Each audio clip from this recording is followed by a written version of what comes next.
Ministra Saudi Elia dos Reis Amaral concorda no rejeita declaração banca da oposição, nebe declara setor saúde colapso.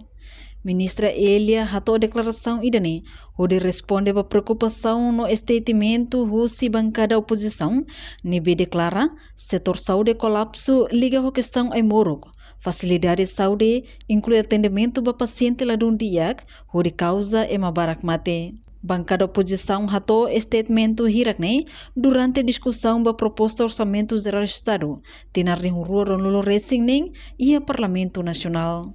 No governante rejeita a declaração bancada oposição no dehan setor saúde la colapso, também problema balão resolve profissionais de saúde sira se continua halau sirnya serviço, inclui konabastok ai moruk e armazém.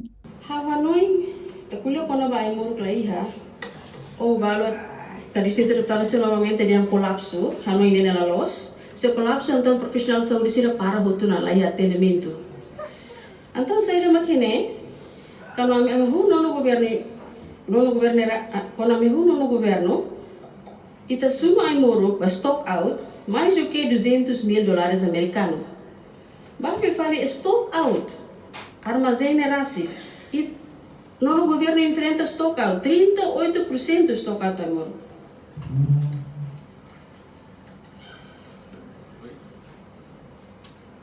Iremos hoje a uma deputação levanta de profissional de saúde, onde está também o recrutamento, sim, também ita foi parabéns para profissional de saúde servoto, também mesmo o profissional de saúde número 5 militar funcionário público, ou contratados, ou programático, mas bem, se ela consegue, e todo consegue, lori na São Timor-Leste ba livre certificação malaria.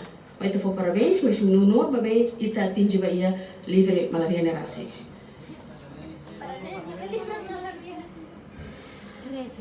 Vai pagamento extraordinário. Ministra Elia reconhece, mas que profissional saúde o número de bequik, mas be consegue lore Timor-Leste livre certificação malaria. Reportagem Fifania de Carvalho, Televisão Timor Post. Janela informação ba emogoto.